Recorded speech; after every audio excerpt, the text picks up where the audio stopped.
शिवरात्रि के व्रत का बहुत बड़ा महात्म्य है, एकादशी के व्रत का बहुत बड़ा महात्म्य है, और जन्माष्टमी के व्रत का बहुत बड़ा महात्म्य है।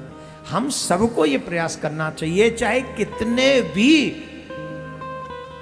व्यस्त आप रहते हो, एकादशी, शिवरात्रि, जन्माष्टमी, ये व्रत अवश्य करने चाहिए। वैसे भी न खाने से बहुत क्षमता आती, बहुत क्षमता बढ़ती है आपकी, इसमें कोई संशय नहीं, और शरीर भी स्वस्थ रहता है, तो इसलिए व्रत अवश्य करना चाहिए। महादेव कह रहे हैं, जैसे पूर्ण चंद्रमा का उदय समुद्र की बुद्धि का वृद्धि का अवसर है, उसी प्रकार शिवरात्रि तिथि मेरे धर्म की वृद्धि का समय है। इस तिथि में मेरी स्थापना आदि का मंगलमय उत्सव होना चाहिए।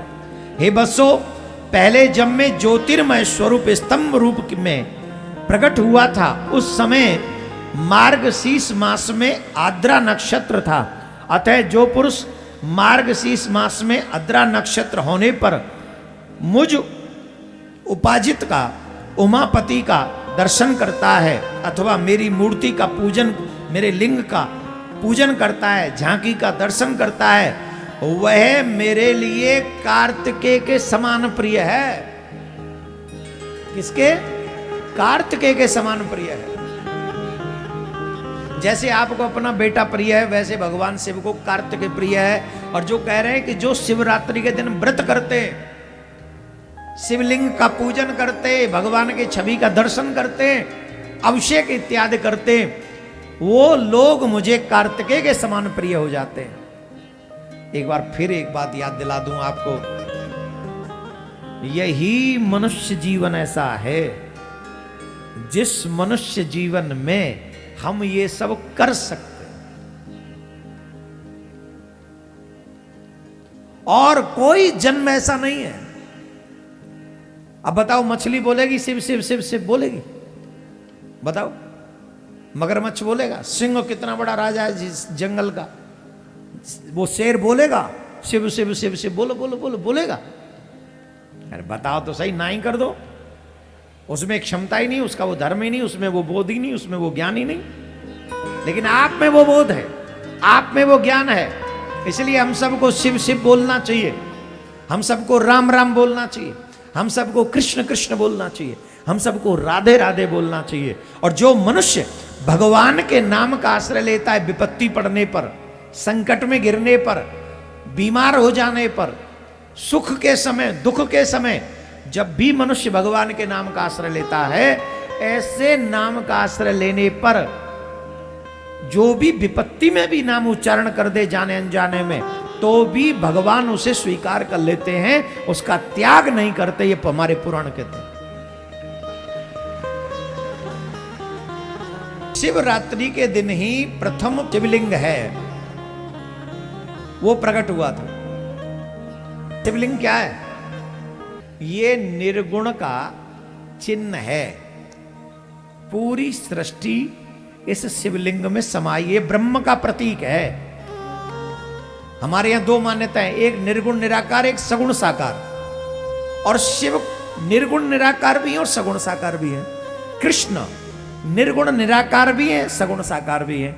इसीलिए जो शिवलिंग के पूजन करने का फल है, वही सालिग्राम भगवान के पूजन का फल है। वही मोहल्ले में आदि में वहां मंदिर है और वहां शिव की पूजा होती है, मूर्ति है, छवि है, और शिवलिंग नहीं है तो वो पूजा पूर्ण नहीं है। आपके मंदिर में कृष्ण जी हैं, राम जी हैं, नारायण हैं, लेकिन सालिग्राम नहीं है तो पूजा संपन्न नहीं है, पूर्ण नहीं है। तो कब होगी ये पूजा पूर्ण? बोलिए, पूजा पूर्ण तब होगी जब मूर्ति के संग शिवलिंग भी हो और सालिग्राम भी हो, तब वो पूजा संपन्न मानी जाएगी, पूर्ण मानी जाएगी। एक और विशेष बात, कहीं अगर मूर्ति न हो और सिर्फ शिवलिंग हो, सिर्फ सालिग्राम हो, तो भी कल्याण हो जाएगा। घर में बहुत बड़ी शिवलिंग नहीं रखनी चाहिए। कई लोग इस बात को नहीं समझ पाते, अच्छा कईयों को पता भी नहीं है। इसीलिए अपने पुराणों की कथा को अपने बच्चों के साथ सुनना चाहिए, जिससे आपको भी पता चले, आपके बच्चों को भी पता चले।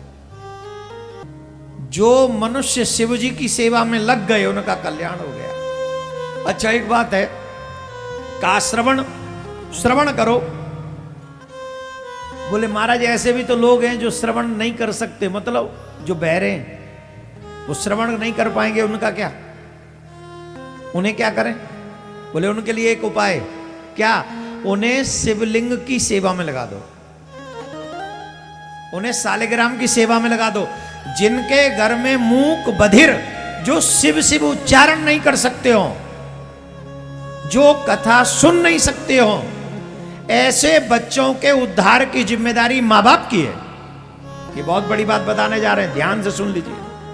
जो बच्चे बोल ना सकते हो, जो बच्चे सुन ना सकते हो, ना तो कथा सुन सकते, ना मुख से शिव शिव बोल सकते, या कृष्ण कृष्ण बोल सकते, राधे राधे नहीं बोल सकते, उन बच्चों को माँ बाप को चाहिए कि वो उन बच्चों को शिव की सेवा में, सालिग्राम की सेवा में लगा दे।